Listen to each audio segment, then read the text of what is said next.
A book that's called Existential Physics, A Scientist's Guide to Life's Biggest Questions.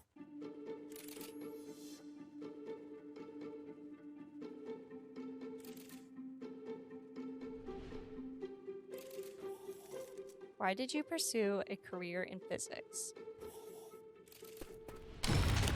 I originally studied mathematics, not physics, because I was broadly interested in the question, how much can we describe about nature with mathematics?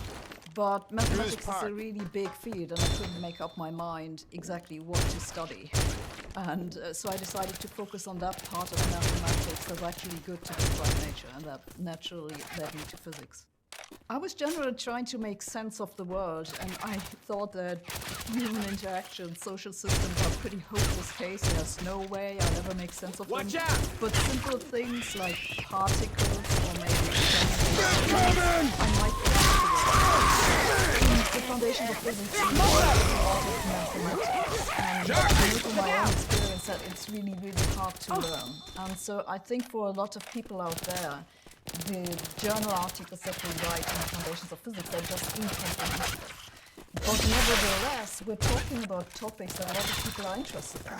So I see it as my mission to communicate all this incomprehensible mathematics from the papers to people who don't have the education to make sense of the mathematics, especially when it comes to those big questions.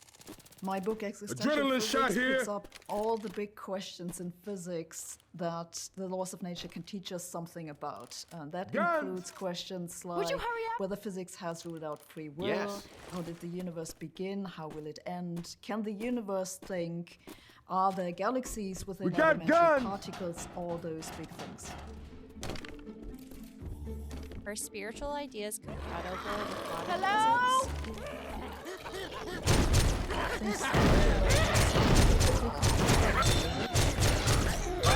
Physicists don't really like to talk about it. I think that they believe it makes them sound less scientific, so they shy away from it. I'm not at all opposed to religious belief. I think it's just a completely different territory than science, and every once in a while I think that scientists actually stray over into the territory that is religion, and I don't necessarily have a problem with them doing it. I just wish they would be clearer about that they're actually doing religion. If you look at the history of science, then it's pretty clear that religion and science have the same roots. They both grew out of our desire to better understand the world around us, to better understand our own existence.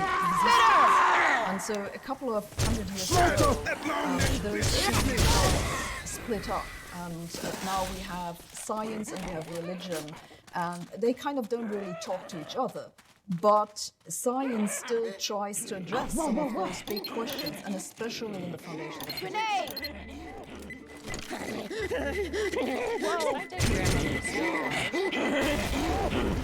Jockey! I had the idea for writing this book when I was sitting in a taxi together with a young man who told me he's a DJ and he'd be playing music at some kind of literature festival. And when I told him I'm a physicist, he said, "Oh, can I ask you a question about quantum mechanics?" And I had nowhere to go, and we were stuck in this taxi for like at least an hour. And he said, a shaman told me that my grandmother is still alive because of quantum mechanics. Is this right? And I had to pause for a moment and try to understand what he was going on about. And after thinking about this for a while, I came to the conclusion it's not entirely wrong. Come on, people, come on, get in here! That there are a lot of things, like big existential questions about afterlife and about free will, that physics can actually tell us something about. And those are stories that we normally don't tell. What is Einstein's concept of now? Okay, so let's talk about the physics of dead grandmothers. The thing is, it's got nothing to do with quantum mechanics. It's actually got something to do with Einstein's theory of special relativity. It's all about the reality of time. It's all about the question whether the present moment, this now which we experience ourselves, whether this is of fundamental importance. Before Einstein, time was this universal parameter. We all shared the same moment of time, and we all had the same moment of now that we could all agree on. But then Einstein came and he said, well, it's not that simple. And the major reason for this is that the speed of light is finite. Guitar here. And it's the same for all observers. Oh, and also, nothing can go faster than the speed of light. And this sounds like a really innocent assumption, like all this stuff with the speed of light, but it has a truly consequence, which is fairly easy to answer, actually, if you ask yourself whether you know if the screen in front of you is there like that. So naively you'd say, I got hit by the burning goose shit! Directly in front of me. But we just learned that the speed of light is finite and nothing can go faster than the speed of light. So everything that you experience, everything you see it as it was a very little amount of time in the past. So how do you know that anything exists right now? Oh shit! Watch out! So this is the problem that comes up in Einstein's theory of special relativity. Einstein tried to construct a notion of now in this new theory, and he failed. And he just came to conclude that this moment of now, which we experience, is fundamentally meaningless. Every moment is now for someone, somewhere. So imagine you're looking straight ahead and there's a train going through to your line of sight, say from the left to the right. And on the train there's your friend, let's call her Alice. And as you probably know, in Einstein's theory, all velocities are relative. So you would say the train is moving relative to you from the left to the right, but Alice would say, well, actually you are moving relative to her from the right to the left. Got your back? Now, let's also imagine, this is theoretical physics, so there's a lot of imagining going on there, that at the exact moment that Alice, who's standing in the middle of the train, is looking straight at you, there are light flashes going off in both ends of the train. And the question is, did these light flashes happen at the same time? So this is the question that you want to answer. Now, if you want to answer this question looking at the train, that's pretty straightforward. You can just forget about it. Those light flashes going off, they both come from sources that are the same distance from you. So of course you see them at the same time. Come on, You would say, yeah, sure, they happened at the same time. But how does the same thing look from Alice's perspective? So the light flashes go off, but while the light travels towards her, she's moving towards one of the light sources and away from the other. So the one half of the light is shorter and the other one is longer.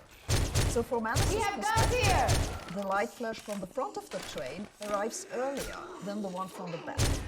So she would say, no, they did not happen at the same time. And now the important point is that, as we said earlier, this is relativity. So neither of them is right and neither of them is wrong. ammo right here. They both have an equally valid perspective. And what do we conclude from this? Well, we conclude from this that there is no unambiguous notion to define what happens now. It depends on the observer. So they're both right. So if you apply this logic to its conclusion, then the outcome is that every moment could be now for someone. And that includes all moments in your past. And it also includes all moments in your future. So this impossibility to define one notion of now that we all know is called the relativity of simultaneity. And it's super important because it tells us that fundamentally this experience of now that we all share is meaningless. What is the block? Shit! Watch out! mathematical framework that Einstein came up with to make sense of absolute finiteness of the speed of light, even though it's the same speed for all observers, and also the relativity of simultaneity, is that we combine space with time to one common entity, which is called space-time. And more specifically, this entire space-time exists in the You all gotta shoot the tank. You hear me?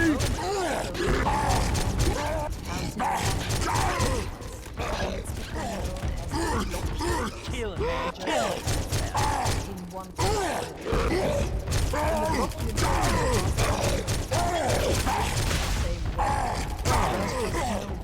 Shoot the damn! So the past in which your grandma is still alive exists in the same way as this present moment. The story about the block universe changes a little bit. Look out! This is because in quantum mechanics, is peculiar process of the measurement, which brings in an amount of randomness. So in quantum mechanics, the future does not already exist because it doesn't exist until you make a measurement. But the past still exists the same way as it does in the past. Charger! Charger! How do the laws of physics preserve information? Look out! There are some other ways to look at this idea that people who have sadly disease and it's because of the way that all the fundamental laws of nature that we know work. They don't destroy information. The only thing that they do is that they rearrange the matter in the universe, matter and radiation and everything that's in the universe. They just give you the rules for how to put them in different places with different velocities. But you can apply those rules forward and backward. And this means that you can, in principle, if you had a really, really good computer, you could always find out what happened earlier. So in this sense, information cannot get destroyed. It can, however, become, for practical purposes, impossible to. So if someone dies, then of course we all know that you can no longer communicate with this person. And that's because the information that made up their personality, it disperses into very subtle correlations in the remains of their body, which become entangled with all the particles. Oh shit! So Watch out! They spread into radiation that disperses throughout the system or actually throughout the universe, but they can't get destroyed. With two exceptions.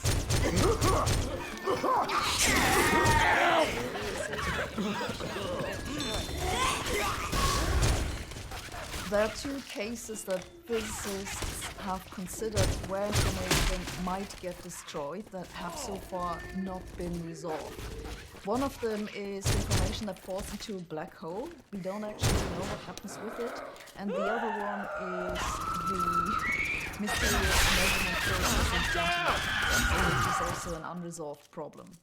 The issue with black holes is that if something falls in, it becomes irretrievable. God damn it. Because everything that falls into a black hole is hidden behind the event horizon and it doesn't get back out. Now you could say, well, that's not a priori a sign that the information got destroyed. It just means that you personally can't retrieve it. And you could also say, well, if I haven't broken it, I locked it away in the chest. Then I can't retrieve it, but it doesn't mean that the information was destroyed. And that was true about black holes until the 1970s or so. But then along came Stephen Hawking, and he said, well, you know what? Black holes don't just sit there forever. They're actually unstable because quantum effects near the black hole horizon makes the vacuum unstable. And that creates radiation, which is now called Hawking radiation, which is entirely random and it carries away mass and energy from the black hole. And as a result of this, the black hole shrinks. And eventually it's entirely gone, and the only thing you're left with is this huge amount of Hawking radiation, which is random, so there's no information in it. And all the information about whatever made up the black hole in the first place, maybe some kind of star that collapsed, or stuff that fell in later, like the above, has been entirely destroyed. But a lot of physicists, including have questioned whether this calculation is actually correct. It has a lot of shortcomings. The most obvious one is probably that we don't have a theory for the quantum space and time. This is a long-standing problem in the foundations of physics, which we've known of since the 30s or so. We somehow have to combine Einstein's theory of general relativity, which describes gravity, with the quantum theory. This would be a theory of quantum gravity. That's what it's called. We still don't have to be taken into account in this calculation of what happens. This is one of the reasons why physicists think that Hawking's calculation is probably not correct, and that ultimately information is actually conserved also in the evaporation of black holes. Over this fence. But the case is not entirely settled. Hawking himself, interestingly enough, changed his mind about what's going on in black holes. Originally, he thought information is destroyed, but later in his life, he became very convinced by arguments that grew out of string theory, which is one of the approaches to a theory of quantum gravity, which say that information is actually not destroyed. The other possible process in which information could actually get destroyed is the measurement process in quantum mechanics. And the reason for this is that quantum mechanics is a theory in which we can only make probabilistic predictions. All right. For this, we use a function. So we describe everything by a wave function. Getting a particular outcome. So you could, for example, have a wave function that tells the particle goes to the left side of the screen with 50% probability to the right side of the screen.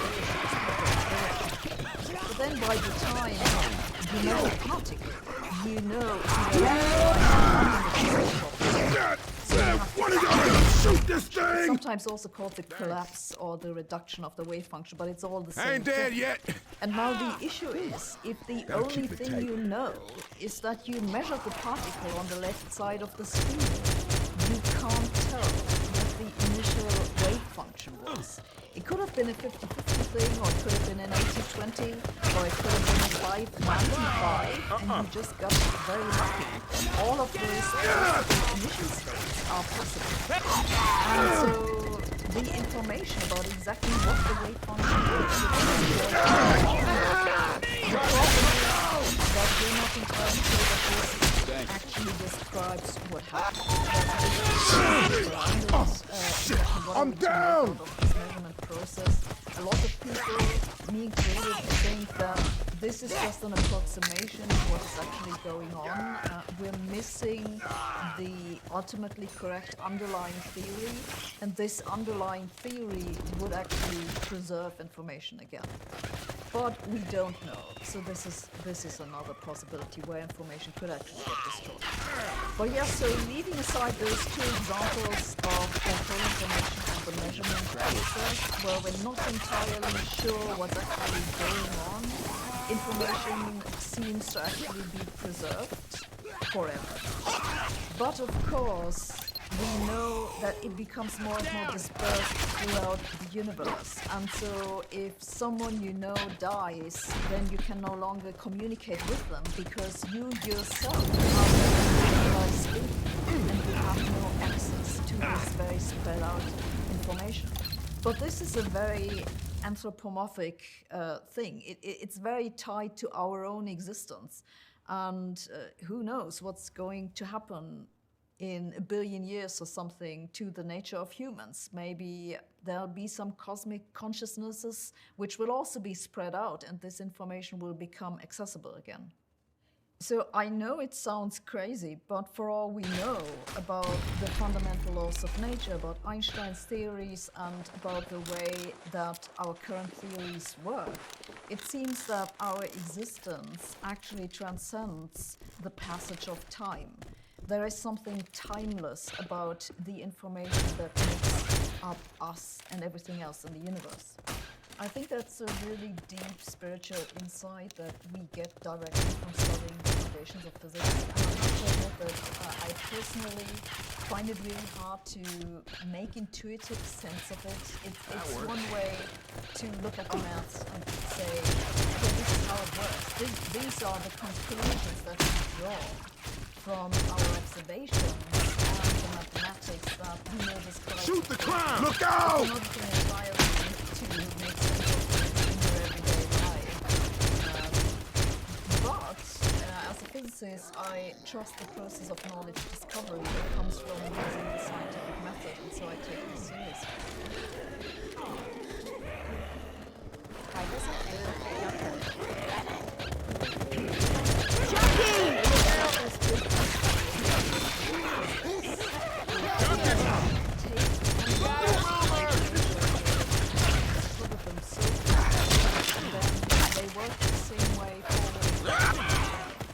So we think that fundamentally everything is made up of small particles.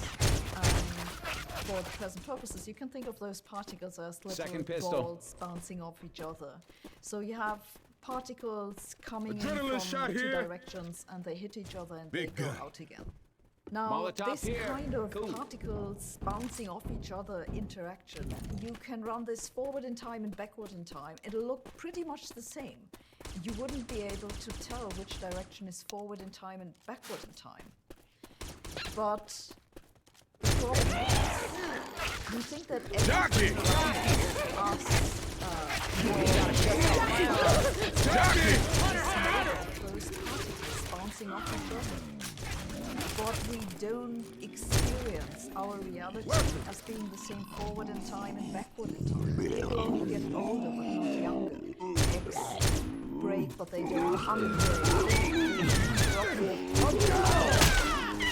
see the water splash out and the puddle sinks, we don't see puddles springing back out of the water. It just doesn't. Oh, you want Ellis? So where does it come from if the laws work the same forward and backward? The answer to this question is that it's not just the laws themselves. I got hit by burning goose shit. It's also how the individual particles are arranged. Some configurations are more likely than others. And over the course of time, what happens is that the configurations become increasingly more likely. Another way to say this is that entropy increases. So what we mean by this is that things become more and more disorderly over time. They break, but they don't unbreak. This just doesn't happen. This explains part of the reason why the direction forward in time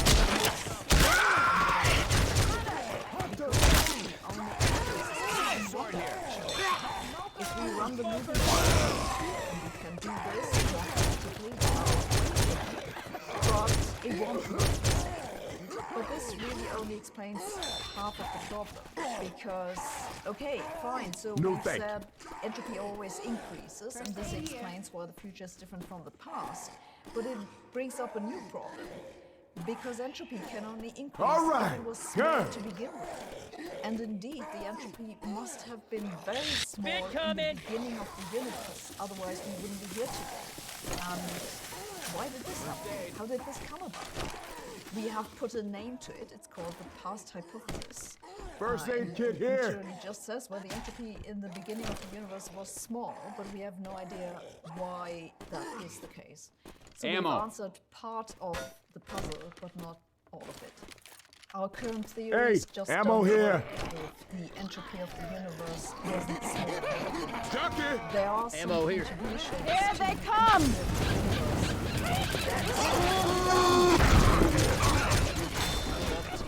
Again, there's an issue that we don't have a theory for the quantum properties of gravity. Ammo here! That would somehow have to account for the idea that we don't have. So the way that we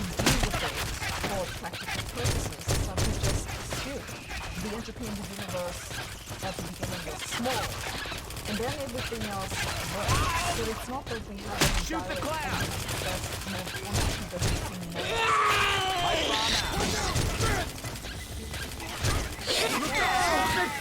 You crazy? Get out of the goo! So despite the fundamental laws of nature, I'm down! Watch out!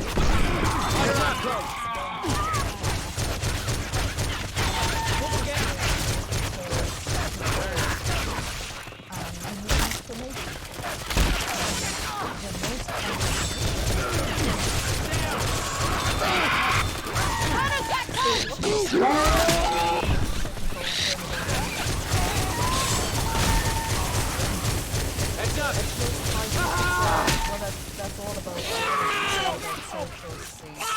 Lots of scientists are trying really hard Charger! to slow down. Look out! Try to tell them that it's impossible. So, it's certainly true Oh shit! Watch out! I got hit by the burning goose ship!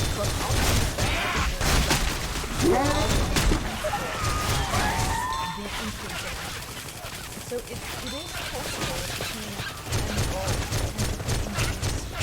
Reloaded! core part of the system.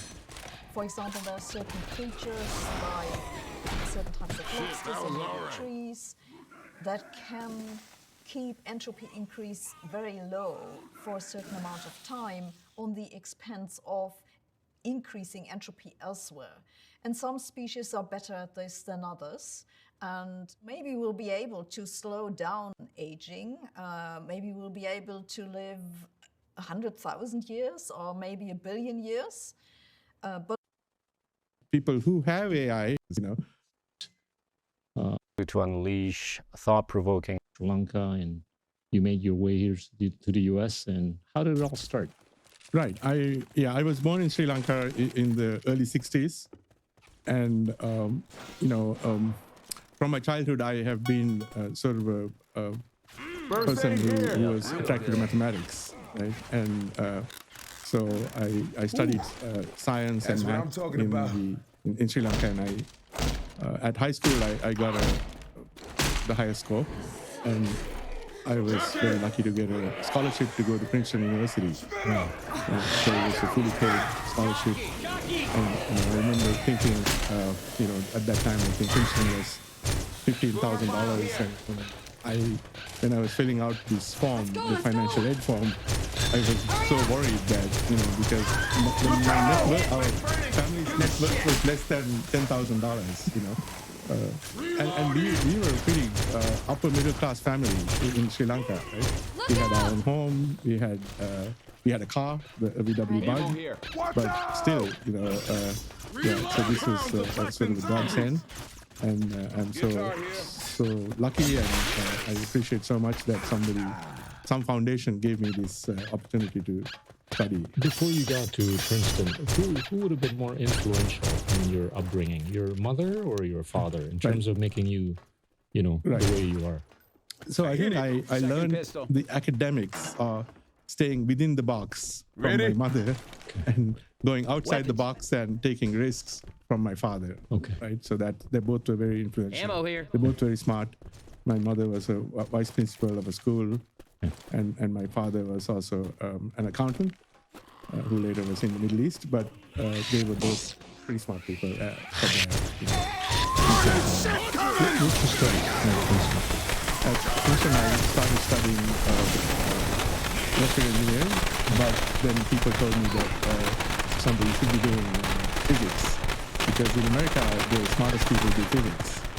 In Sri Lanka, the people either want to become a doctor or an engineer, right? So they wanted me. So anyway, I did finish my electrical engineering and computer science at Princeton, and then I was able to switch to applied physics at Caltech from the grad school. Yeah. Wow.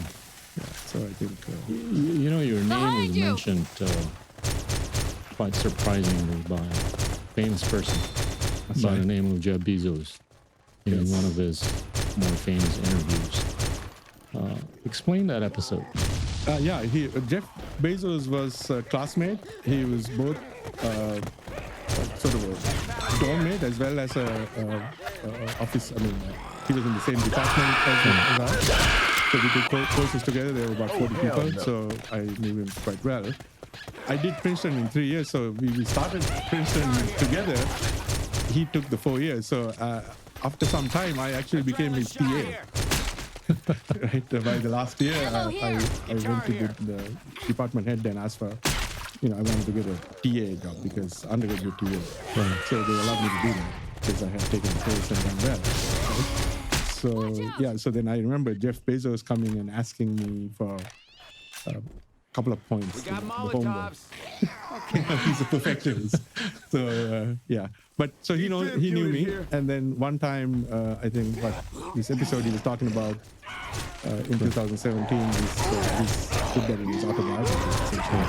That's what I was talking to me about that problem, and so I was able to solve this problem.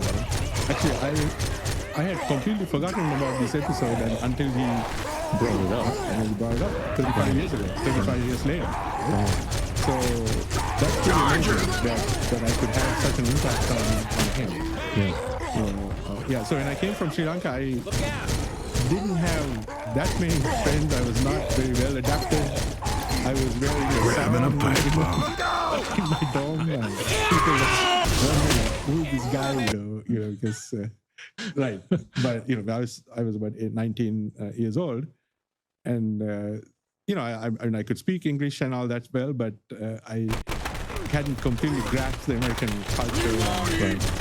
Yeah, so Jeff came to my room, and then he asked me something. Sounds like what about this math problem, and then he relates after spending 3 hours you can solve it, and then it's just because I think math is something that you have to have a mathematical intuition. Sometimes you get a gut feel. Ammo here. So I think I had that for that particular problem, and then it was good. It was something to do with the cosine. I think factorizing cosine into an infinite product.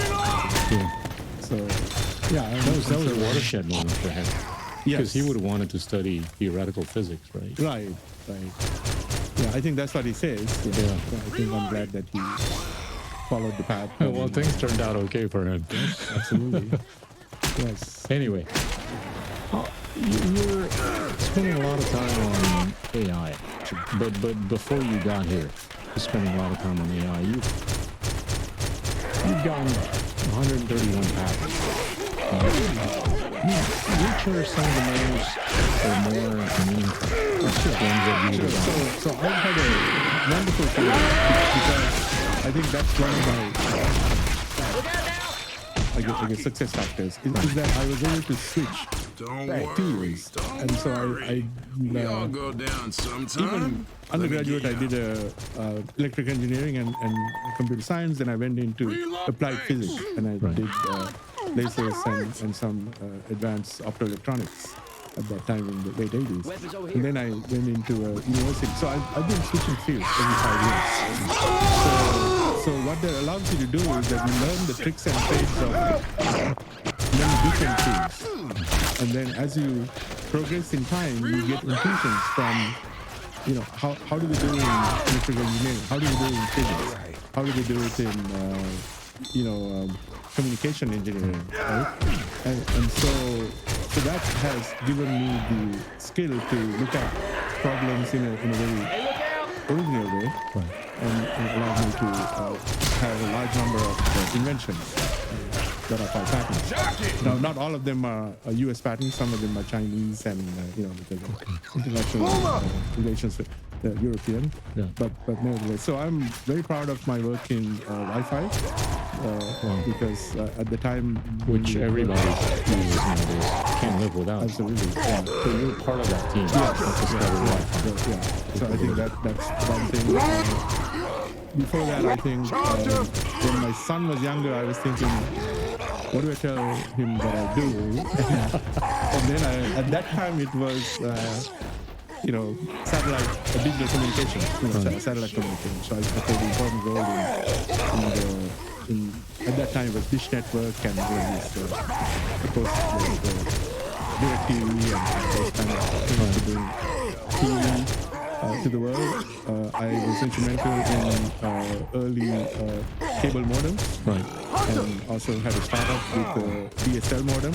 So I've grown up with the internet and essentially bringing high-speed internet to the masses. That was my mission and passion in the 90s up until the 2000 crash. Right. So after that, I decided to join a more mature company like Broadcom, and did me very, very well. Stayed there, stayed 15, 16 years. So that's where when I did all these patents. So some of these patents are quite interesting. So basically the way it works is that, you think of an idea and then you try to say you invented the whole world. Pretty much you cover a large circle around your invention. And then you try to build fences around it, basically so other people can't enter. Right. That is how US patent cases are done at the moment. So having one patent is not that useful because somebody can find a way to go around it. Right. So I heard some people have patents for like double clicking and stuff, but it's difficult to enforce such a thing, right? You have to say you need to have a double clicking, but you have to use your left hand and many other conditions, and but you have to invent all of that. Intuitively, yes. This sort of defensive strategy of patenting, yes, it seems to stifle creativity. Yeah, this is because the US is very litigious society. Right. Everybody wants to sue everybody else. Right. So you have to have a defense for every possible thing that a competitor might do. Right. That's the way currently how the US patenting is done. I think, I think there is a case to be made that invention should be made fully public. So it does become public after about 20 years, right? Yeah. But I think, I don't think it's a bad thing. It's because otherwise you have the situation with China where they steal everything without any reward for the inventors or the company that spend the money. So I think that's a bad thing. Yeah. So this is a compromise, I suppose. Yeah. Explain the process of getting a patent. Oh, getting a patent is quite straightforward. There is a web page. You pay $300 and you can register. Yeah, it's a USPTO.gov. How long does it take? No. So the total one takes about $3,000. If you want to invent it, let's say I invented some new gadget, a new type of coffee maker, and if you're an individual, you don't have a company associated, then you can still get a patent. If you know how to write it in an intelligent way that the patent examiner can understand and prove that your invention is unique and it's better than the state of the art, then I think it's not that expensive, but $3,000 for how long? About a year before you find out. Yeah. No, it's recognized. Yeah. Okay. Yeah. A little bit more sometimes, maybe 18 months, but you get a date. So the day that you open the application, that's your date. So if someone invents something and finishes before your process is done, you have the preceding date, right? So you own the patent for that. Yeah. So it's quite interesting. Let's jump into your of AI. Oh hell no. Explain the impact of AI. Oh yeah, a number of things. I mean, we can talk about the social equation first. We can talk about some of the other stuff. Sure. I want to first introduce AI and what it is. So essentially, hey, we got a safe room. This is one of the hottest topics these days, both in the US as well as all over the world, right? Because AI is taking us by storm. And some people call this the fourth industrial revolution. The first one was obviously when the steam engine was invented, and then the second one was Edison, basically the electricity. Electricity and telephone. That's and all when that. we were able to get essentially you're offloading our brawn, our muscle power, right? So then the third one is with the computers in the 60s, where we are offloading some of our computation loads, and then now with AI, that's the fourth revolution where we can offload our tasks that are cognitive and more white-collar jobs as well. Right. So it's no longer the blue-collar jobs alone. So humans are now freed up from both blue-collar and white-collar using the brain and brawn. Yeah. So I think it's a renaissance moment. Look out! And I think, especially last year, I think in December they released this ChatGPT, which is a very large language model that's taken the whole world by storm. Right? I think in 1 month they went to 100 million users, and companies like Facebook took like many years to go to 100 million users. And I think right now it's definitely past the billion. Already. There's not a day that the people around me are not using ChatGPT on a daily basis. Right. Yeah. So it's quite interesting, and what it means, it's become a wonderful tool for everybody. Students, teachers, executives, CEOs, you name it, right? Right. And I think so. There are some deep insights there. At? Why does it work? And then people are worried about artificial general intelligence. Yeah. But what's the difference between AI and AGI? AGI, so AI is when you're good at solving a narrow task of, say, playing chess, okay? And you can beat all the humans. So IBM had that system, I think, about 20 years ago, where they had played with Kasparov, right? Now, mind you, Gary Kasparov was the world champion, and he played with 6 grandmasters, human grandmasters, and a whole bunch of people on the internet, and he's still not. Okay, so you can imagine the master of the field is way better than all the rest of the others, at least in that field, right? But the AI beat him. So we humans have no chance in games like chess. They are basically, when AI plays chess, it's rocket science to us. We just watch. We have no idea what it's doing.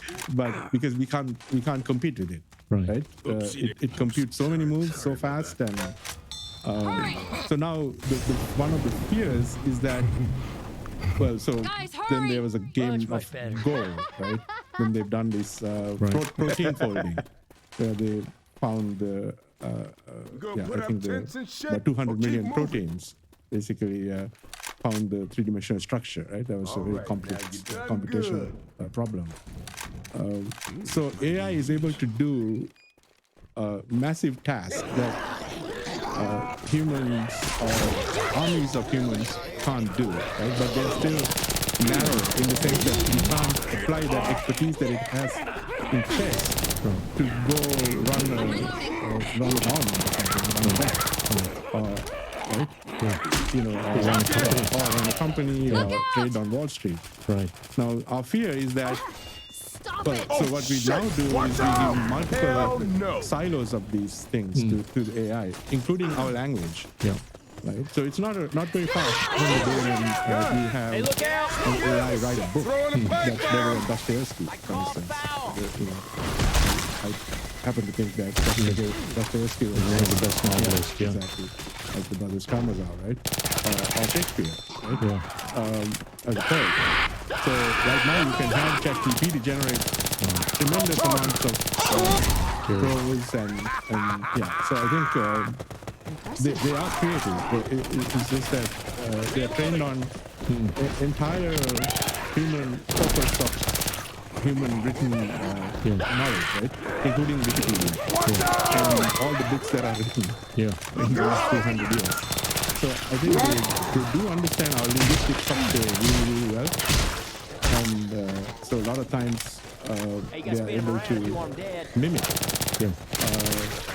good English or the other language or good science. Right? They just knows what to say, how to say it.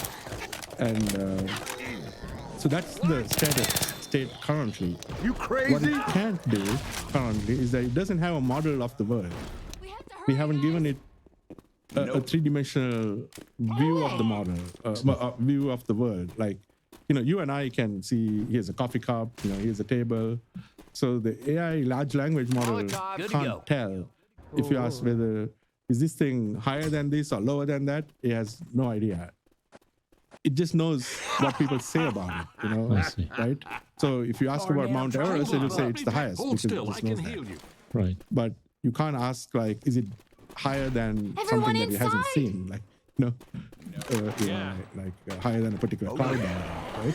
So the next step that has to happen in making AI more intelligent and more useful is to more AGI. More AGI is we have to go towards teaching it a robust model of the world. Now, you heard this saying that a picture is worth a thousand words. Okay, so now if it knows all the words, that's only 1,000th of the human knowledge, right?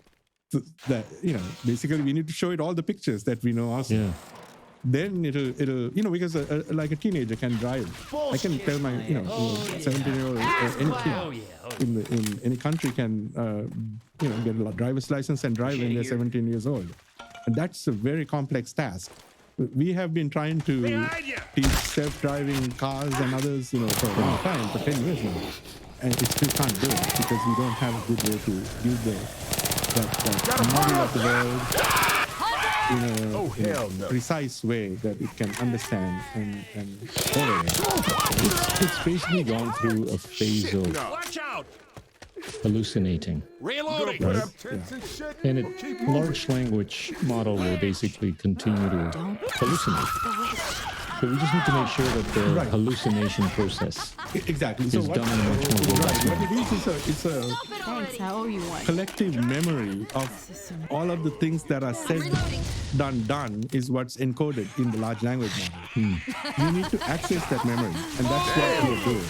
I'm impressed. Because it knows about the population of Russia. It knows about Constantinople. It knows about Black Death, all these things. Right. But if you just ask it, it might, just like when I talk to you, if I don't give you enough of a prompt, you don't have a context to know what. Because you don't know the information. So I have to ask you, what about that aspect there? We're talking, then I can prompt you. Right. So that's what we need to do now, because it has all this knowledge. So and prompts are a way to access that knowledge in a particular way. So in some ways, our brains do the same thing. When we sleep, we see dreams. Basically, if you have say you have a driver's test, then you might see the day before when you sleep, you driving high speed through New York City or something. That's because your brain is simulating, getting you ready for your driver's test tomorrow. Yeah. So it's playing out these scenarios, right? And so that same sort of aspect is there with ChatGPT. Basically, it has the stuff. It's random. You need to prompt it and get at it. Then it will show you, oh yeah, this is how you drive, and you extract that useful knowledge to you. So I think a lot of people have been. So I think humanities are going to be very important in interacting, because it's human language and it's just the way you talk to it. You talk to it as if how you talk to a shy patient. If you're a psychologist, he doesn't want to get out. What happened to his traumatic experience with his mother or father. Abusing them, or that type of thing, right? So you have to keep on prompting, and then it'll come up with the best, really good answer, really good insight at this point. So it's called prompt engineering now, and we need a lot of new graduates in this new field, while AI replaces jobs now, there's going to be a lot more jobs in engineering prompts for large language models. There's an observation that when the technologists talk about AI, Right. they kind of do it just by involve the other people from the other disciplines. And at the rate that this advancement is not discussed nor discoursed in a multidisciplinary manner, it just seems scary to me. Yes. Right? Yes. How do you manage it? Yeah, I think to some extent, I think a couple of weeks ago, there was an interview with the senators, the AI, and that was quite interesting. Sam Altman. Yeah. So you could Not sure if they understood what they were asking. But then, to some extent, Sam Altman could manipulate them too. His idea was to give the nutrition model to the AI, basically saying this AI has large language model 30%, and it has other things. It knows politics 20%, and all these sort of things, so that people can feel confident about it. Okay. Yeah. And I think that's not a bad idea. That's actually I agree with that idea. Right. It's just that then the idea was to regulate these AI models so that everyone can put it out. So you have to disclose what's in them, and then have the Congress license it. Basically, the way you do FDA license new drugs. Yeah. I think that's going to stifle a lot of innovation, because small players can't play in that space, because you get litigated, the government regulations and fees and all that. So I think that's the wrong way to go. So that we are still grappling with it. Yeah, but I do understand your question about we do need to get many multidisciplinary folks into the picture when we have those discussions. Teachers, educators, politicians, Culturalists, social environmentalists, workers. economists, Exactly. spiritualists, and all that. Yeah. So when we talk about AGI, we are still not quite there, because we don't have. First of all, we haven't given it a model of the world. Doesn't mean that we can't do it, but we haven't done it yet. Okay, that might take another 5 years to do. The second thing is we haven't taught it how to explain itself. Yeah. Okay, so there's no common mode of explanation. Now, when I talk to you, your brain is completely different from my brain. Okay, I don't even know whether Smaller. that we both call that a chair, or let's say that building red, the color red, right? But it's not clear to me that your representation of red in your brain is the same as mine. Nobody knows that. But what we have agreed is that we are both going to call it red, and under all test cases, you and I agree that it's red, and it's a chair. Right? There may be some peripheral cases where we may disagree, but they are open for debate. But your brain has learned that that's the concept of a chair. So we need to teach the AI how to explain itself. Okay, at the moment it's just mimicking and putting out good answers. But don't you think we're at risk at the rate that we're feeding the wrong kind of input? Yes. To the point that it's going to hallucinate the wrong way. Correct. Right? Yes. Yeah. We want to make sure that there's this process of hypnosis.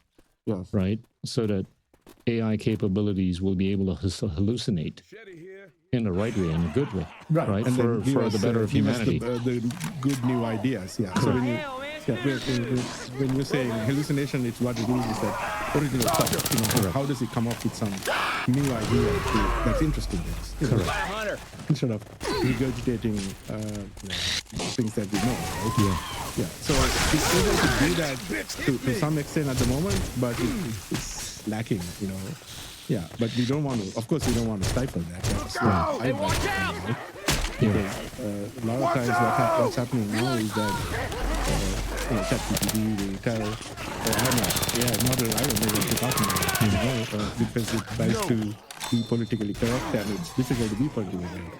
So, like, I would like to know what is it thinking, you know? It might give me a better insight about the world, right? Instead of, because obviously it might offend some people because it doesn't know all the, biases that we have in our culture. But as an academic, at least from my point of view, I would love to know because we want to learn about it. Right? Yeah. I'm sure you would too, right?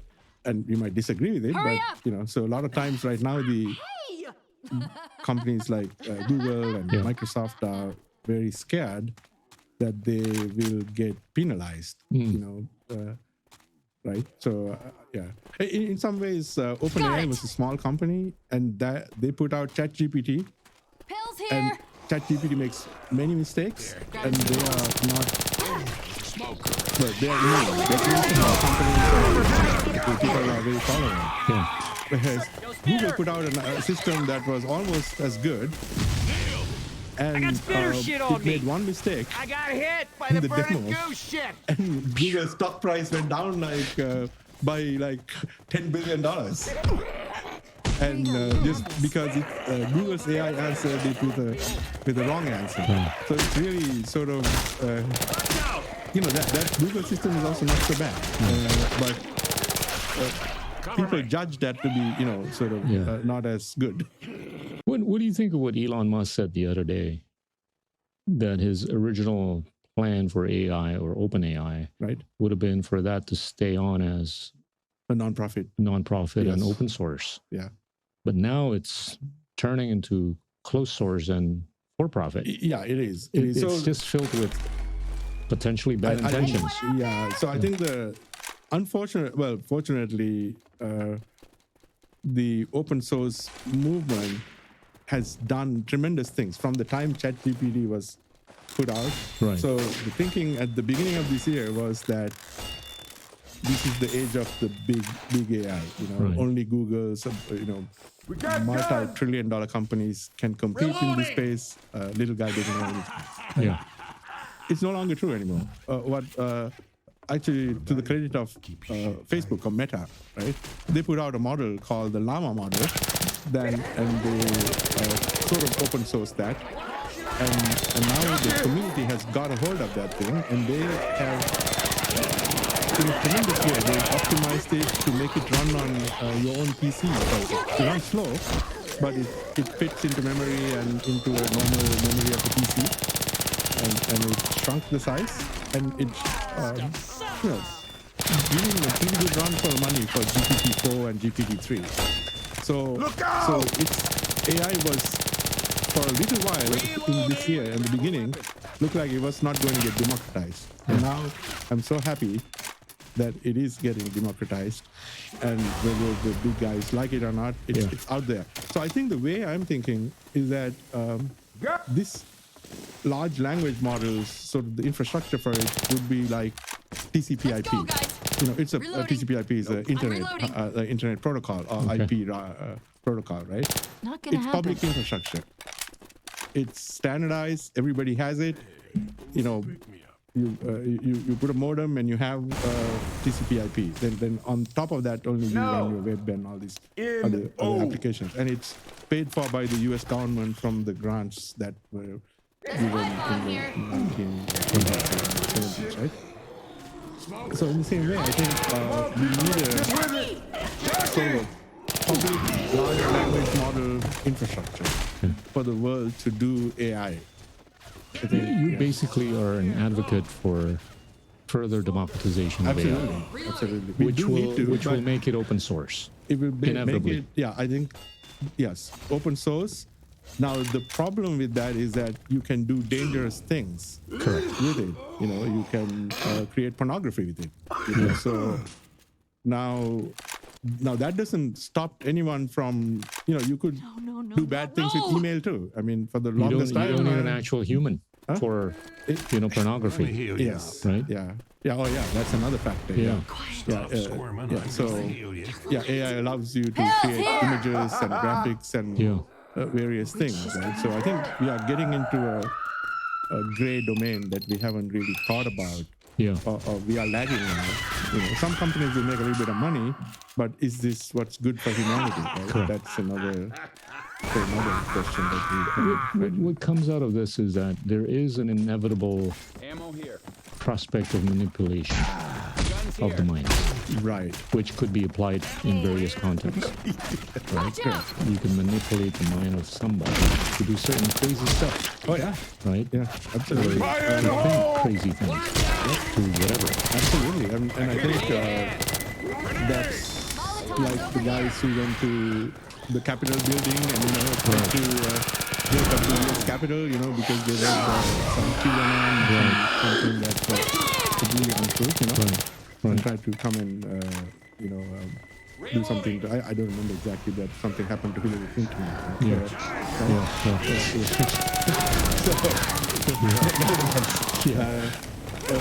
So AI doesn't have to actually attack human beings.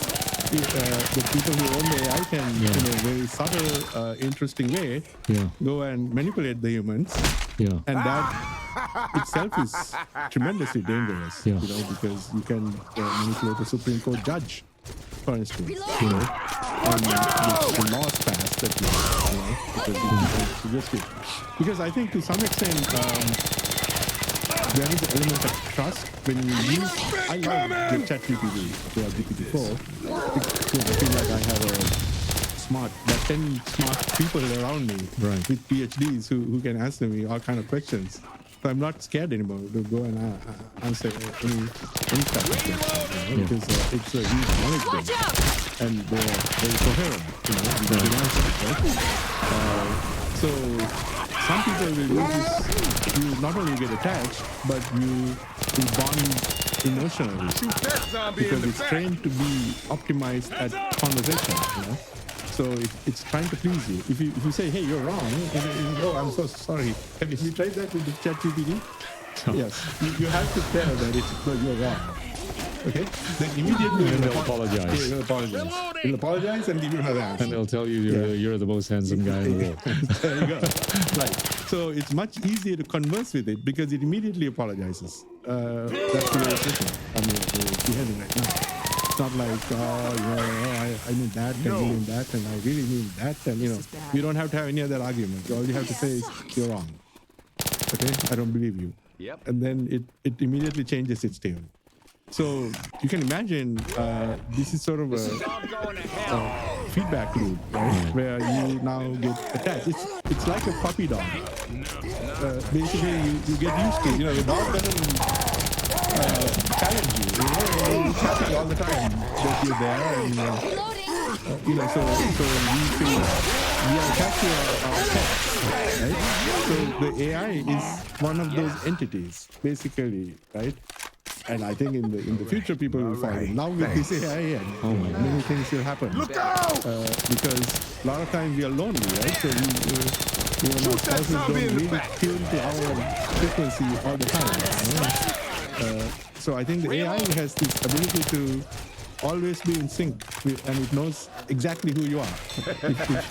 If you have personalized AI, right? So this is a very interesting time we are in. What does this mean? Implicit in what you've been saying is that I think net is going to be able to create more jobs than it dislocates jobs. Right. We don't know whether the quality is the same. Correct. Okay, so you're hopefully moving up the ladder, right? Yeah. So the value chain. Yes. And then it makes humanity more attached to this thing like a puppy dog. Exactly. Right. Yeah. So it changes the social equation. Absolutely. Right, of humanity. Yeah, because you can take games now. Computer games have become more and more real now, right? Correct. With AI simulating virtual landscapes, the most beautiful thing you've ever seen, right? Yeah. With the most smartest people or people who think like you, or who characters, full of characters who are also not repetitive, and they can talk to you, and you don't need you're going back into the matrix, people around you. Yeah, you don't need people around you, right? And if the AI is going to feed you as well, do all your farm work and everything, and bring your groceries and cook for you, then you're in trouble.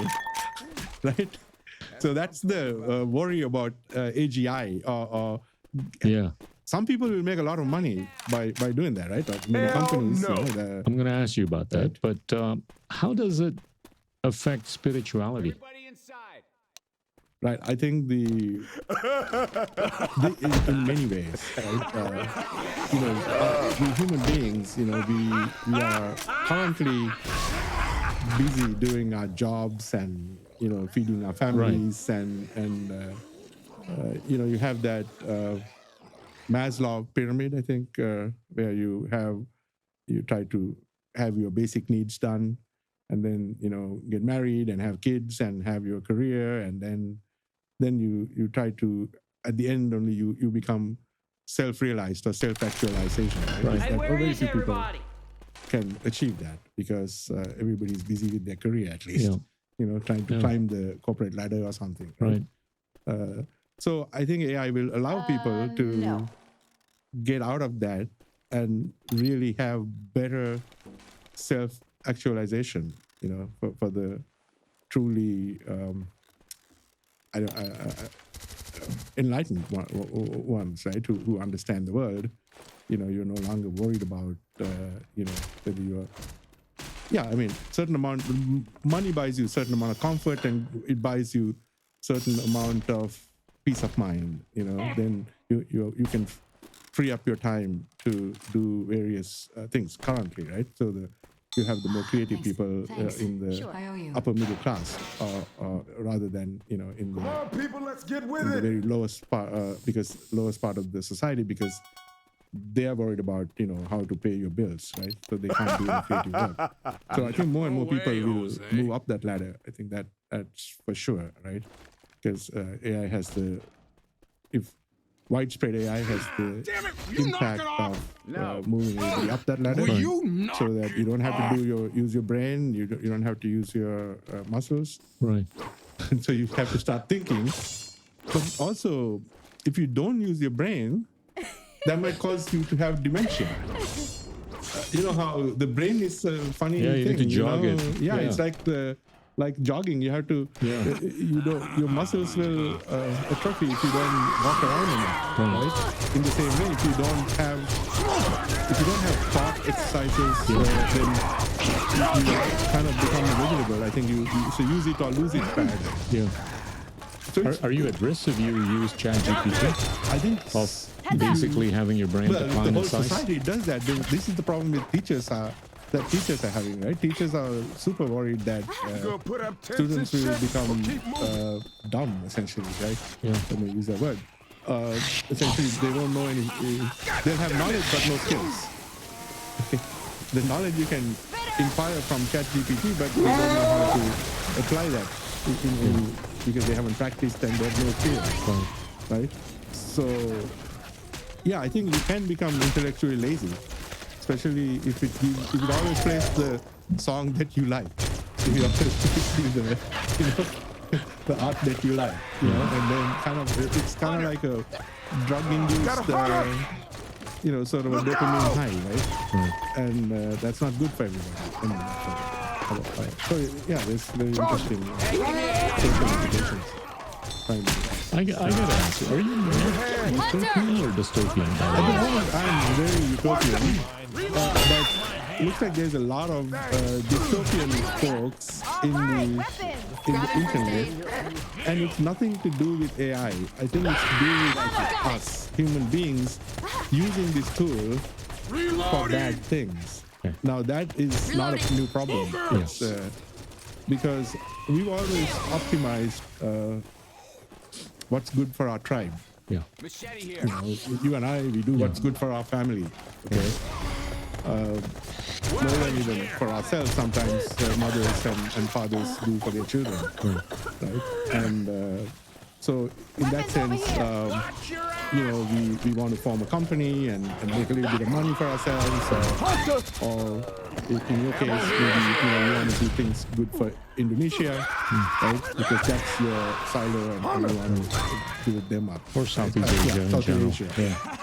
But I think that thinking gets you to, when you optimize for a subset of human beings, then what happens is that you invariably infringe the rights. That was colonialism, essentially, right? Basically, the British came, the Dutch came, did what's good for them.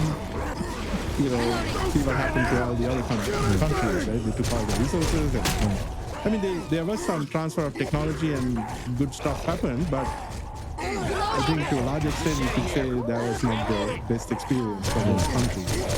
Right? So now It's always more one direction. it is. So that's what's going to happen when you talk about the social equity aspect from AI. Is that people who have AI is like the new colonialists. Yeah. They will be able to. It's not by geographic boundary, Yeah. but they will impose their will. We were introduced with the internet, Yeah. which was supposed to flatten the world or the earth, but it's actually deflattened the earth. It democratized information, but Yes. it didn't democratize ideas. And Yes. it elitized Yeah, it did. Yeah. certain people, the top 1%, Right. right, that have been been able to make billions. Yeah. No, I Sure, think a lot of people got out of poverty, but I think disproportionately the top Watch out! 1% Yeah, it's way up have there. gotten much richer. Yeah. And I'm sort of thinking that I think AI is going to further exacerbate the inequality. I think so. Until for as long as we don't have an AGI. If at the top you have an AGI that's not a human, then it's irrelevant whether you make money or not. You know what I mean? Like if there is a smarter than human intelligence running everything. Now, do we get to that stage or not? That's something that we need to talk about. Does that make us no longer Homo sapiens? That's right. If you look at the word Homo sapien, it means the smart ape. I think the sapien means smart or intelligent man, right? Right? We had Homo erectus. That should we were change. like the 9th Homo species. Yeah. And we named ourselves the smartest. So we should call ourselves Homo subsapiens? There you now? go. There you go. Yeah. If we create an AGI that is faster, better than human, and by better I mean like just like it plays chess, it can beat the grandmaster, right? Right. If it can do that for every single task, it's the best doctor, it's the best lawyer, it's the best politician, you name it, right? Best teacher, and all of them in one. Then we don't really have much to offer anymore, right? So this is going to create mass amount of delusion. I don't know the word for it, but dissatisfaction among Disillusionment. disillusion. There you go. Right, just like the Japanese. For a while the Japanese were dominant. If you remember, in the 80s they were number one, and everybody in the US was scared that Japan's going to take over, and so now after the 30 years later, they've learned how to become number two or number three, because China beat them too, right? To some level, right? So they've sort of resigned, and they're no longer trying to be number one, right? And it's not that bad, but I mean that's caused population decline in Japan, and that sort of thing, right?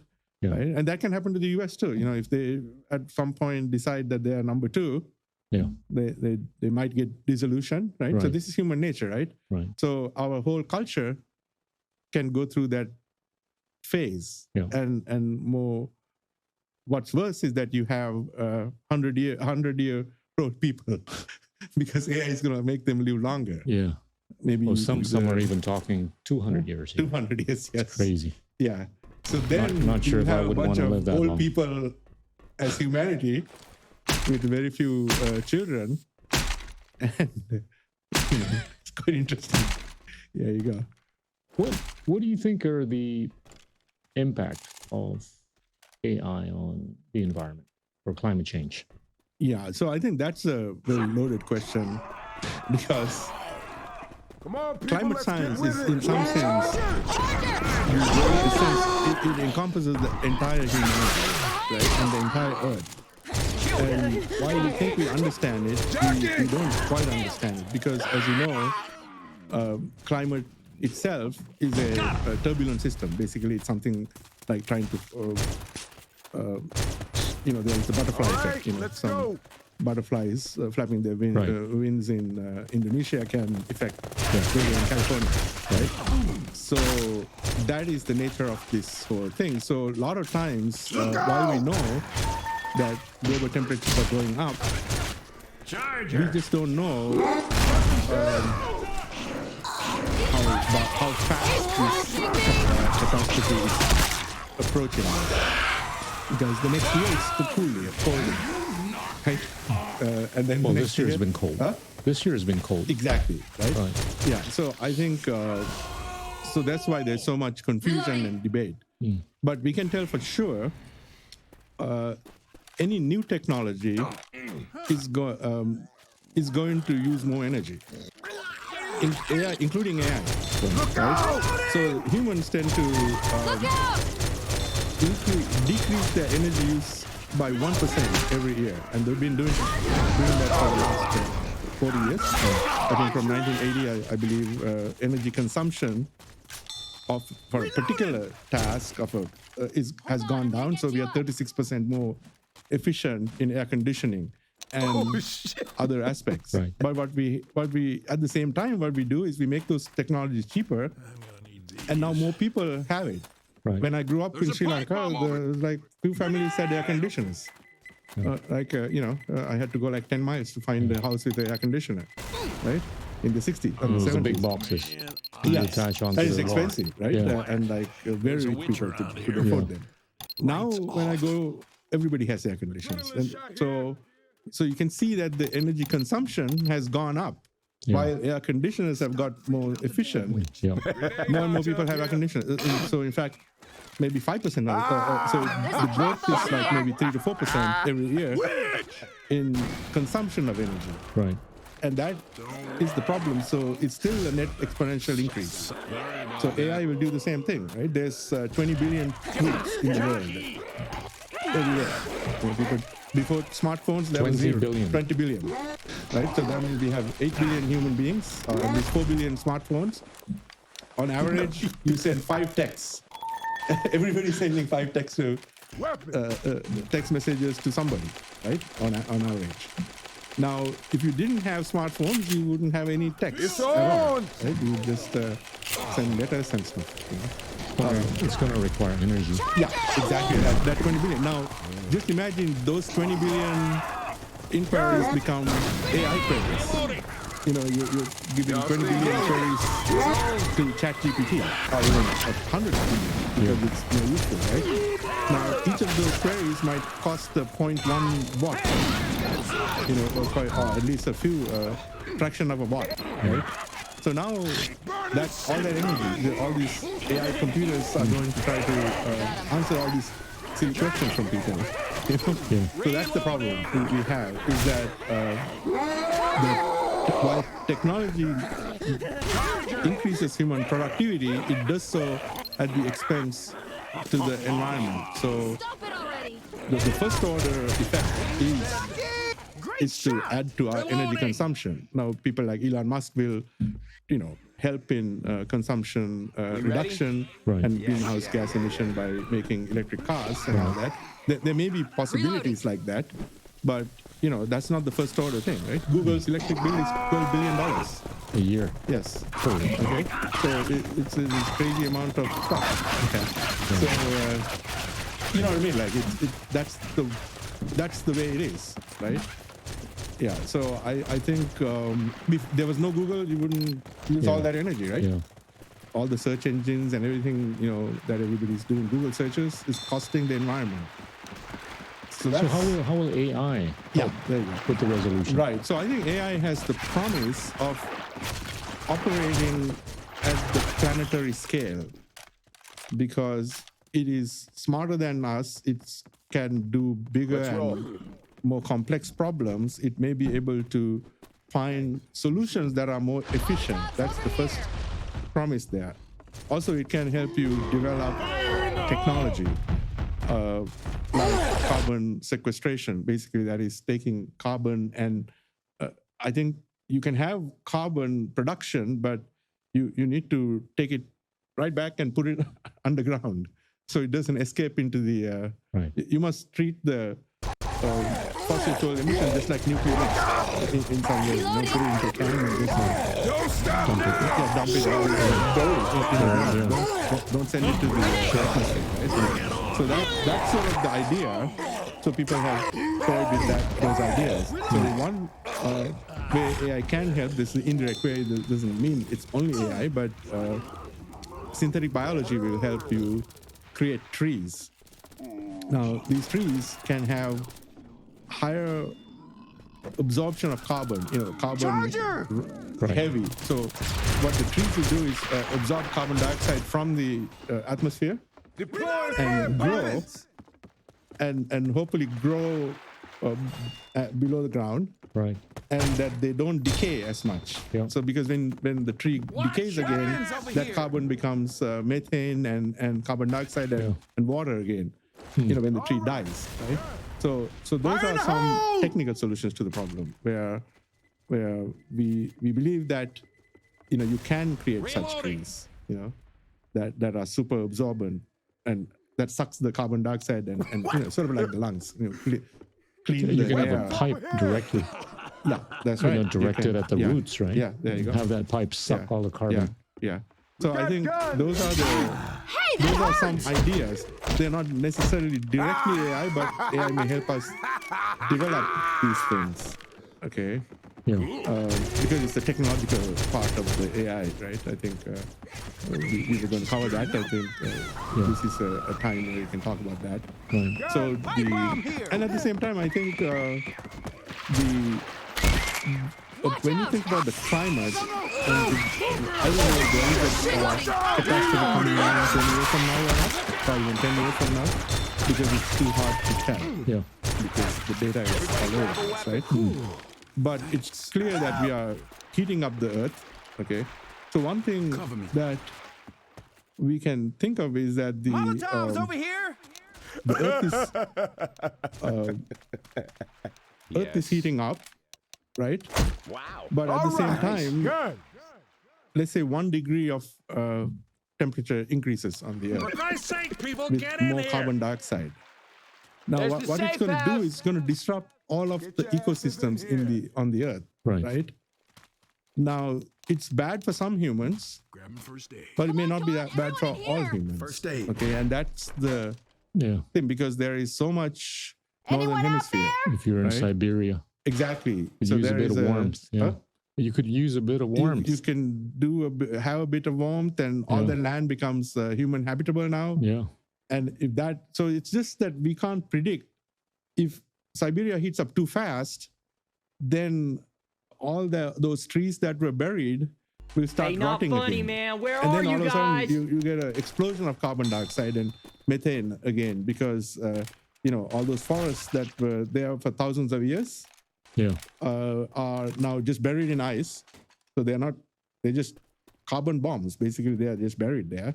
But if you expose them, they'll get oxidized, and it'll be a disaster. Yeah. Right. But at the same time, you need to think, if there is a little bit of temperature increase in the Earth, it has the effect of, it might be able to make the whole Sahara desert green. Green again. Okay, because I just looked at it recently, and it looks bigger than the continental US, because it's on a globe. Right. See, on the normal map, it shows it small because of the projection, right? But Africa is 1/6 the globe. So you now have all the countries, all the way from Egypt to the Atlantic, new land, and that will solve the African problem. Yeah, but you're talking about thousands of years. Not thousands. We're talking 100 next century, by 60 years from now. Wow. Okay, but that will For a place like Sahara to be green. No, it'll get enough rainfall that people can go in and Start planting. and do these things in about another. If the temperature rises, right? But at the same time, I can't predict what's going to happen to Siberia and all the other things, and neither can anyone else, because it's so complex, right? The models are wrong, and people. Yeah, I don't say I'm not a climate scientist, but I know that that to model that correctly is quite hard. that So zombie's AI got may something. allow us to take more data and have a more accurate model and predict Right. that. But it's sort of so I think that's not a very AI will help us understand our own world thing, right? You've been working on this, Pills here. in the context of energy efficiency, right? Yes. Talk a little bit about the difference between artificial intelligence in an analog manner and artificial intelligence in a digital manner. Right. So this is a quite an interesting one. During COVID, I took this new job of before that I did AI, but it was for another company with radar and gesture detection and things like that. But in 2020 I joined the company to lower the energy consumption of AI. Right. And this is more relevant now with the large language models, right? Because I think to operate ChatGPT for a million users, a million users continuously would consume about close to fractions of megawatts. There's a pipe bomb over here. And each megawatt is like 500 tons of Weapons here! CO2. Okay. So this is not, and each ton of CO2 is like 35 to 45 trees. So it's like cutting down every second for every megawatt, you're cutting down 35 trees. Okay, Molotovs that's how over here. much. 35 trees for how many for seconds? 1 metric ton. Okay. Right? That's 35 trees. No, I think it's 5 metric tons is what 1 megawatt hour is, I think. Okay. If I'm right, I don't know. Okay. Doing this by memory. And that's equivalent to how much usage on ChatGPT? ChatGPT maybe a day. I don't know. So, less than. I'm gonna tell Okay. my friends. Yes. If they use I can give you ChatGPT the for a more- day, that's like 35 trees of being chopped down. Exactly, right? So I think this is not that great. So what I'm doing is I'm with a company that does this same calculation using analog electronic circuits rather than digital electronic circuits that allows us to get to femtowatts so that the energy consumption will be down by a factor of 10. So that's huge, instead of 50 trees is 5 trees, right? So that's huge, I think. But explain the difference. Why is it called analog? Because So analog people's conception of AI is like digital. It's completely digital. However, inside AI, there is a matrix multiplication, essentially, a vector matrix multiplication. And so what we do is we convert variables into physical variables like currents and resistances and things like that, so that the laws of physics solve the problem for us. So essentially, computation comes for you for free, right? And also, it's in-memory compute. In-memory means a lot of the times the energy is being used to move the data from memory to the CPU and back, right? That is eliminated by moving the processing power into the memory, right? So this is called in-memory compute. So there is some doesn't have to be innovation done there. in the CPU. Yeah. Huh? It's not done in the CPU. It's not done in the CPU. This particular AI computation only can be done on the memory itself. Wow. Okay. So it's in-memory compute. So there's some risk factors there, of course. We've shown it can work, right? So now the challenge is to try to make it work in scale at the proper accuracy, But in some ways, AI systems are a little bit more tolerant and forgiving because they are fuzzy systems anyway, it's like, digital computer need to know if you're doing a stock transaction, if you say buy or sell, you need to know whether you're buying or selling the stock, right? You can't have a in-between case, right? You get into big trouble. But if you're asking ChatGPT, okay, what do you think about this or that, then in fact, it might become even more creative if it gives a little bit of randomness to its answer, So there are some applications in AI where power reduction is worth at the expense of a fraction of a percent of accuracy. Okay. Because analog systems are not as accurate as digital. Okay. Okay, just like you listen to an analog, but it's worth saving 9/10 exactly. of the energy. It's sort of like the old tape recorder, not tape recorder, yeah, the cassette recorders and like the record players, the analog ones. Right? It's coming back now. There you go. So the quality was not too bad, but it's not as good as a CD-ROM or DVD, Compact disc or whatever. Yeah, CD, the compact disc, CD player, right? But it was good enough. So maybe there are some applications there, but if the power consumption was 10 times less, and if it's equivalent, then one can use it, right? So that's the basic hypothesis of That's what I'm talking analog computation, is to lower the power that AI consumes by a factor of 10. Wow. And that's sort of the tall order thesis. there. Okay. That's our business. So What about the economy? The impact of AI on the economy? Yeah, so that's the, I believe that we are in an AI renaissance, okay? Which means that just like you had, the first renaissance came about, after the plague, People like Newton went home and invented gravity, okay? He went home to his hometown and watched apple trees because he had time. He went away from Cambridge, and he was sitting 1642, I think. Yeah, exactly. He was 24 years old. Yeah. Because of, so created essentially calculus. Created calculus at the age of 24 or 22. There you go. Crazy. Right. In the same way, AI is going to displace humans out of jobs. In fact, one of the first,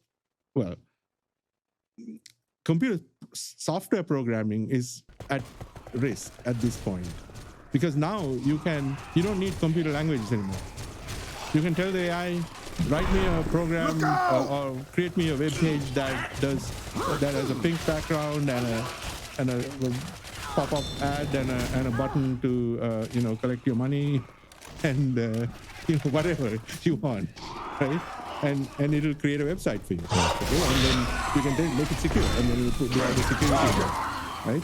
And so you don't need any software guys anymore, because You don't need to learn how to code. no, right? So everybody can basically give verbal instructions to the computer, right? Now this is great, okay, but it's also going to make a whole lot of computer science graduates quite antsy. Killed it. You know what I mean? Right? So that's both, it's a double-edged sword, basically, right? We don't know. We can't predict how it goes. Now, sometimes some software engineers will learn this thing and get 10x the productivity. They'll do 10 times more work, and then they'll do well, right? But at the same time, I think if the countries that are benefiting right now, the outsourced countries, people who are doing a little bit of IT in India and other, I think they're going to be in for a shock. Basically, AI will take their job and no more jobs in India anymore, or Indonesia or any other place, because you don't need IT guys there's no need. AI will do the work. So the outsourcing equation, which is, I think in India it's about huge. Yeah, it's like $200 billion. I don't remember how much of the GDP it is, but so that's because the West didn't have enough programmers, right? Right now, the US needs 3 million more STEM graduates to keep our economy going, all right? That's not going to be the case anymore. Yeah, AI will fill 2 million of those jobs, right? Hopefully not putting others out of business, right? So that's great, right? That's going to consume some energy, but it's going to make US GDP go up. Right? And I think it's predicted that by 2030, the AI GDP for the world is going to be like $30 trillion. Oh no, the next 15 years, like $100 trillion. Is it? Crazy. Yeah, it's crazy, right? Yeah. So some people have thought about the problem, and people like, I think it was Bill Gates who suggested that we ought to go and tax these AI programs because they are displacing jobs, that they should be taxed, just like let's say you have a $80,000 job and he's placed there, and you were paying $20,000 of US taxes, right? And California. Then the company that hires that AI program to do that job should be paying $20,000 in taxes, and they still a win-win because they don't have to pay the $50,000 to the customer, to the person, right? Oh, hell But at least the government will get that and give housing and all these other benefits to the citizenry, right? So I think that's something that we haven't thought about. We need to think about it. I think that's inevitable. Everybody grab a weapon. If a large fraction of the people are displaced, because the economy used to be labor, resources, and capital. With those three things, sort of like a little matrix, you put in those three things, and out comes GDP. And then you try to optimize various combinations. Shall we put more capital? Or shall we put more resources, or natural resources, or more labor? Right? And different countries have different equations. What we're doing is we're shrinking the labor part of this equation. Right. And now if you have capital and resources, then robotics and AI will take care of everything. No need for any labor. So then you have this GDP, and then what do you do with this GDP? You have to go and cycle through people, and if all the people are poor, without any money, then I won't have business, right? So there is sort of this optimum there. So I don't think we are thinking in these terms at the moment, but as human beings, as governments, we need to start thinking about that. So that, I think, is a huge first impact. I mean, one of the prominent impacts of AI would be how it's going to change our work culture. It's not a bad idea for people to have a little bit of vacation or flex time. That's what we were always thinking. It's that we have 100 years ago, people worked 6 hours, 6 days, for 10, 12 hours, and now we have a 40-hour work week. If you can gradually decrease that and give people more leisure and have a three-day work week that can everybody employed, that would be good, but that's not what's going to happen. What's going to happen is a whole bunch of people will go out of jobs, including people like, I think, actresses, because AI can produce human-looking figures without blemish. They look like just humans, right? So people are working on these things where you can make whole videos. Basically, there was a movie made on that. I think who's basically directing this model. That was acting and a number of things, but she was actually AI generated. The technology is right there, and now this is going to have all kind of moral questions. I think somebody was talking about, Arnold Schwarzenegger in Terminator. Right? Terminator. What they did is they took him out of Terminator and put him in another movie. And he's acting along quite fine without, basically, he didn't have to do anything. He's just Arnold Schwarzenegger doing, because he's been encoded by AI, his voice, his actions, his character. No, you got musicians, singers that are AI produced. Yep. So I think you were a fan of this movie AI, right, by Spielberg. Yes. Talk about that. Yeah, that's where I was talking a little bit about how people make connections to AI. I think I mentioned about how you get attached to AI. I think at the time I watched it, it was about a little boy, and my son was the same age, right? Maybe about 8 to 10 years old.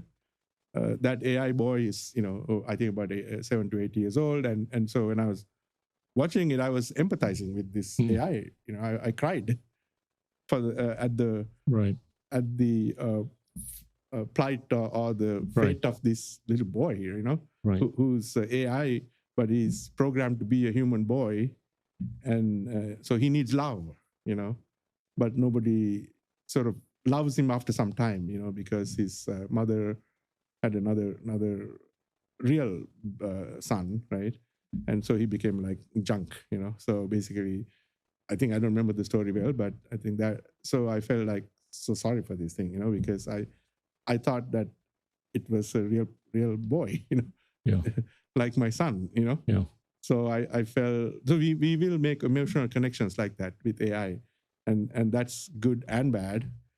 On the good side, it has the benefit of helping with psychological problems, schizophrenia.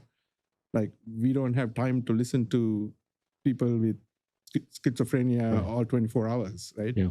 Because they have their own view of the reality. Perhaps we can try to adjust it a little bit or understand their point of view. But, that psychology is, you can't afford, it takes like $50 an hour or whatever, right? For that, for the therapy you need, right? Or suicide prevention or depression. I think, AI will be massively useful because it's just an app. You can just talk to it and it'll tell you exactly, and you can tell all your feelings about it. Right. And then it'll give you good suggestions, just like a good psychologist would, or a good friend would, So I think there is that aspect. So I believe, we are empathy, right? Empathy can be programmed into. One of the things that's missing with AI is that we don't have a way to give AI a moral values at this point. I think that's where, before we do AGI, it's another thing, right? Now, what is a good moral value? That is completely debatable in this world, right? Oh, yeah. Depends on who you talk to. Exactly, right? Yeah. So the Western values may not be applicable to the Middle East or to some other places. Some of the biblical values are not applicable. Right. So I think I think that those are big questions that we have to, the next generation of philosophers need to grapple with. Yeah. What does it mean to be human, in the presence of these simulated humans? So actually, let me give you a good example.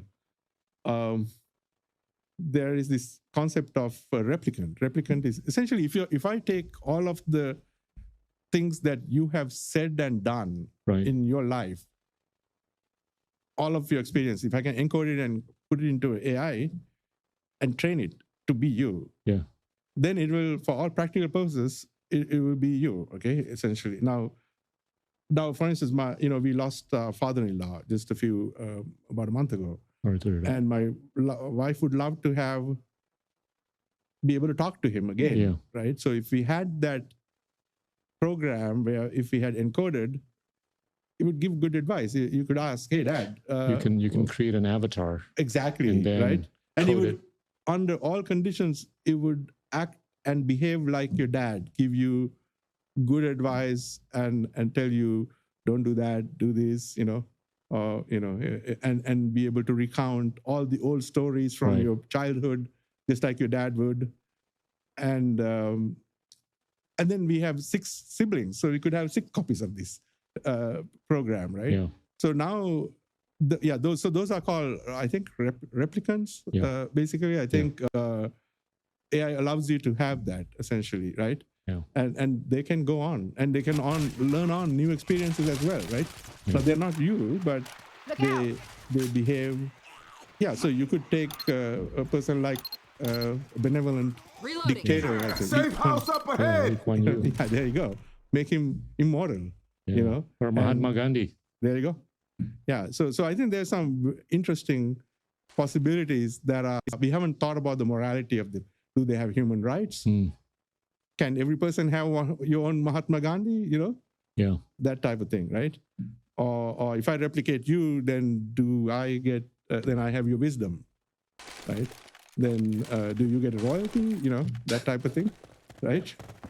So all kinds of interesting problems. Doesn't that prove the earlier point of discussion where you got to make this thing multidisciplinary? Absolutely. Absolutely. So there are so many universities going to get on it and crank on it.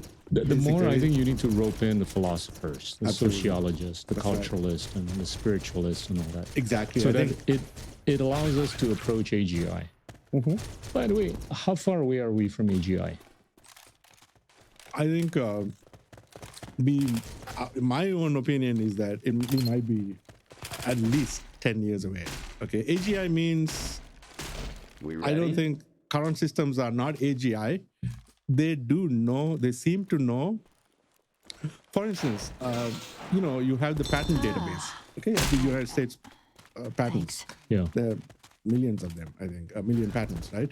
Now you could go and theoretically tell the AI to go and read all the patents, and it has read all the patents, and tell it to invent new things. Okay, go to Thomas Edison's patents and go and tweak it, and you might, right? You'll have an infinite. The expansion of human knowledge is going to be exponential, right? That's why there's going to be vast inequality, basically, right? You understand? Oh my God. Right. So that's that's both. That's scary, man. Yeah. Scary good or scary bad? Scary good or scary good. It all depends on so that's one of the things like an AGI would be able to do is to invent new types of airplanes, new types of... It doesn't sound like that's going to have to wait until... No, it might not. So some people will get to that goal without doing all this moral right and wrong stuff. And for instance, AI-controlled drones, army, you can't do that. It's really like a swarm of bees, basically shooting. And it can be any size. It can be like tiny. Yeah, not only that, but it will know that if you're hiding, it won't shoot at you.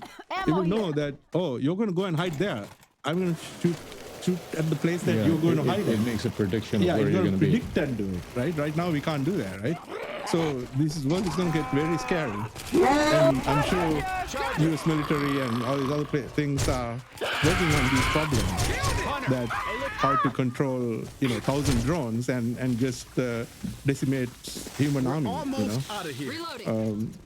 So these are the sort of the problems that AGI. Yeah. We don't really need even AGI, but smarter and more capable than human overlord. AI has already passed the Turing test. Yeah, so that's a debatable one, right? Because Turing test, yes. You say that at the moment it does pass linguistically, so it can fool a lot of people whether it's a human or not. But it doesn't know the laws of physics. It doesn't know so you can't, like maybe average person doesn't know laws of physics, right? But like you can't pass a Stanford professor, you know Kepler's laws. You'd ask what is it, and you wouldn't know how to do it. But over time it will, right? So Turing test is, some people think it's old-fashioned, that it doesn't apply anymore.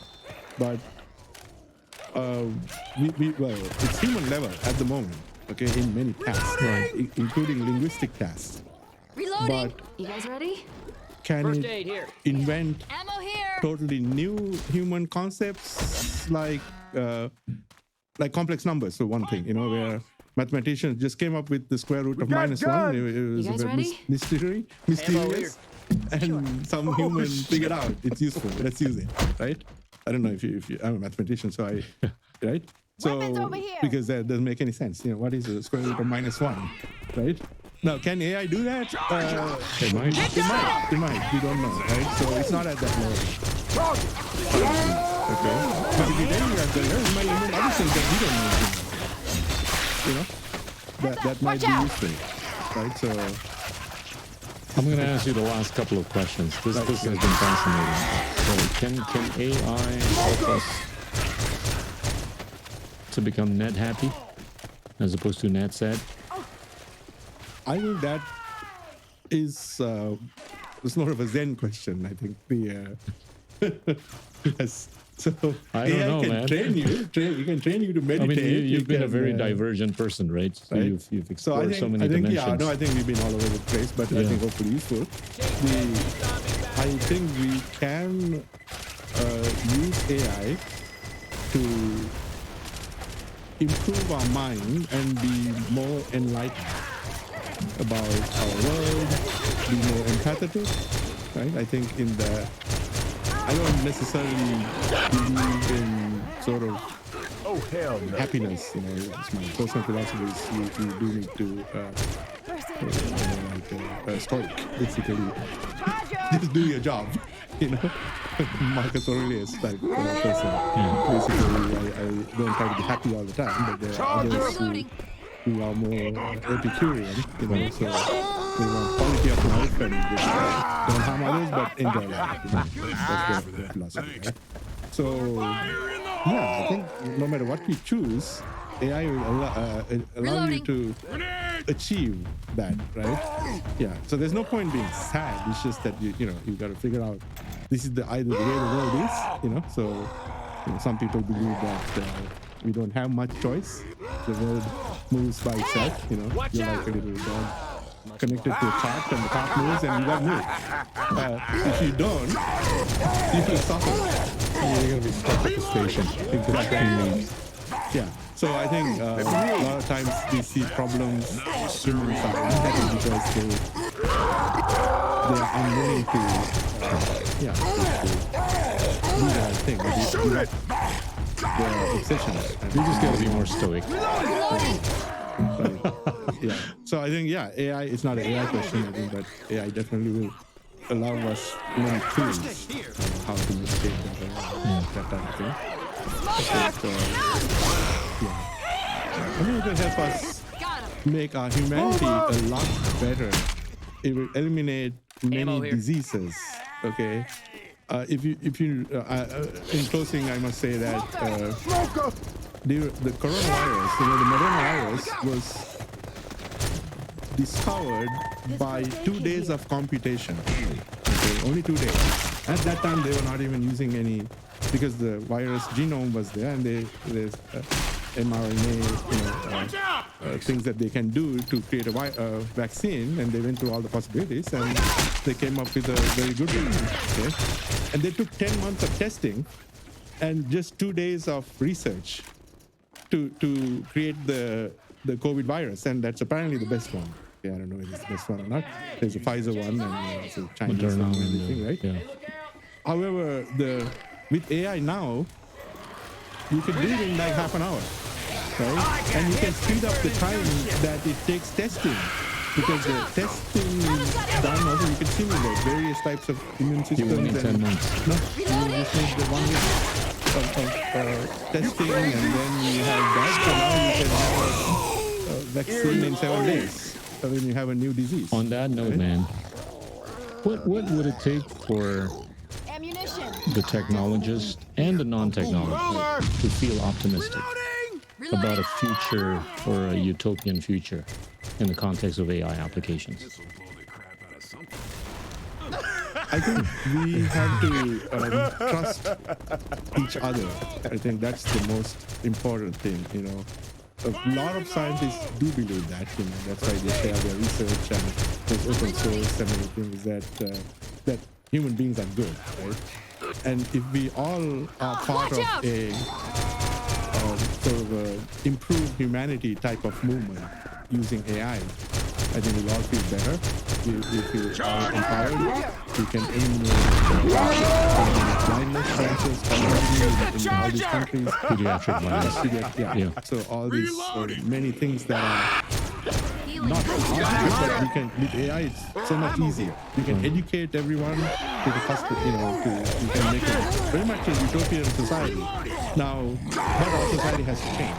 That's the thing, we can't be stuck in the like for instance, I must, if you go to the Bible, there was this thing called the power of belief. You know that? I think the Quran might have it to something like that. What it is humans got together and tried to build something. And so that's where all the different languages came from. It's mythology, but nevertheless, I'm bringing an example, right? So it dispersed everybody, and we have now different languages. We are talking different things. Reloading. AI and ChatGPT can, not ChatGPT, but the next GPT can bring them all together. It's the inverse of the Tower of Babel, if you think about it. Okay? The Indonesian can talk to a Japanese, can talk to a sub-Saharan African, and exchange ideas, because language is no barrier, because your AI can just translate for you, you know, and so you're just a human being now, okay? Yeah, this is a really cool point because a lot of us in Southeast Asia Yes. are not equipped with the ability to speak English. Weapons over here. Or equipped with the ability to speak an international language. I would guess less than 5%. Is that right? With the exception of the Philippines and Singapore, predominantly English speaking. You know, I've been thinking, what would it take for, you know, Southeast Asia is a population of 700 million people. What would it take for 350 to 400 million people in Southeast Asia to be able to speak an international language? Right. And I just think AI could be the solution. Yeah, because it can give you tutoring, it can translate every language, you know, and I believe that's a great equalizer, right? In the sociological sense. Yeah.